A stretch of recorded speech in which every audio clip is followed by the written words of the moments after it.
Hey everyone, it's great to see you all again. Today we are going to be talking about a lens that I originally bought as a backup astrophotography lens and has quickly become one of my favorite lenses to use in any genre. And that lens is the ultra-wide Rokinon 12mm f2 manual lens for Sony E-mount. We'll be going over the price, the capabilities, and the performance of this little lens. And make sure to stick around to the end where I show you how this lens saved my butt after a gear failure when trying to capture this image in the Canadian Rockies. I hope you all enjoy.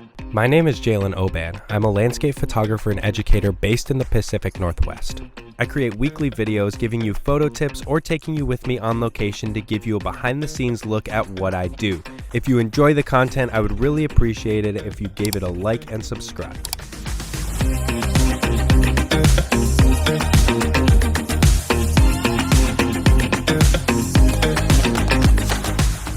Before we dive into the specs, a quick note. When you start searching online for this lens, you may see a Samyang 12mm f2 lens. They're actually the same exact lens, just under different names. So when you're searching online for the best deal, make sure you're checking under both names. So let's start with the price.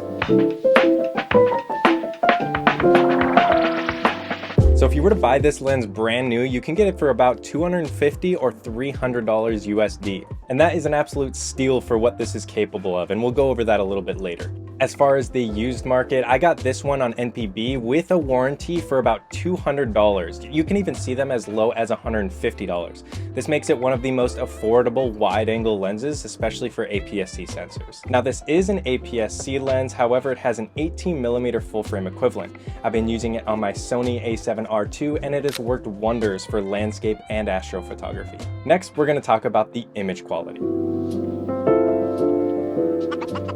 Even though this lens is small and budget friendly, it delivers impressive sharpness, especially in the center of the image. Wide open at f2, you'll get crisp images in the center, and stopping down around f4 or f5.6 helps improve corner sharpness. The 18mm full frame equivalent also helps with wide landscapes without creating much distortion. The next thing we'll talk about is the reason I got this lens, and the thing that it really excels at is astrophotography.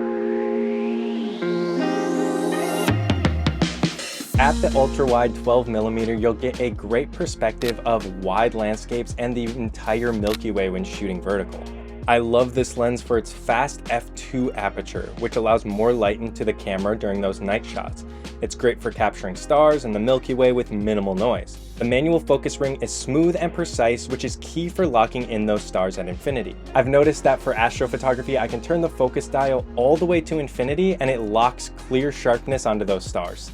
It's definitely one of my top choices for astrophotography, especially at this price point. While this is a manual focus lens, it's very user-friendly, and the focus ring feels well built with just the right amount of resistance. I don't feel like I'll knock the camera out of focus if I bump my tripod or anything like that. It's also incredibly lightweight, making it great for longer hikes or backpacking trips. The build quality is solid for the price, but keep in mind that it doesn't have weather sealing, so be cautious when shooting in rough conditions. Now that we've talked about what's all great about the lens, let's talk about the things that it could improve on. However, for the price, I can't complain too much at all.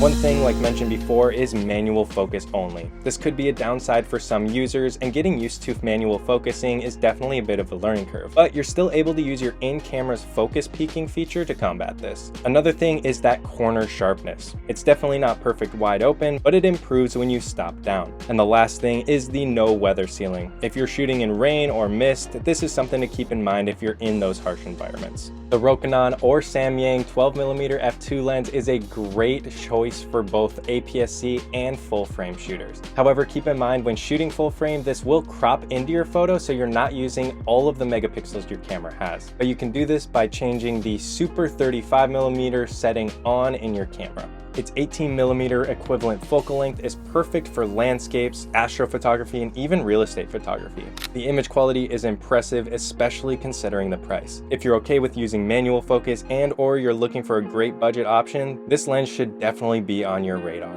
And like I mentioned before, this lens has saved me many times before. One scenario is on the Icefields Parkway, when my main Zeiss 16-35mm f4 stopped working properly. So unfortunately my Zeiss 16-35, the focus motor went out, or something went out. So it's not completely focusing, unfortunately. So instead of having to worry about not getting the shot, I knew my Rokinon could do the job. Without hesitation, I swapped lenses and took this perfectly sharp image. So I hope you all learned something from this week's video. If you didn't already know, I started a Discord server for the entire community to come together, share photos, and give feedback, and then at the end of every month, I'll be selecting one of your photos as a monthly contest winner. Other than that, if you could subscribe to my weekly newsletter for weekly updates, and then for vlog, blog, and other video updates, if you can like and follow my Facebook page. Other than that, thank you all so much for watching, and I'll see you in the next one.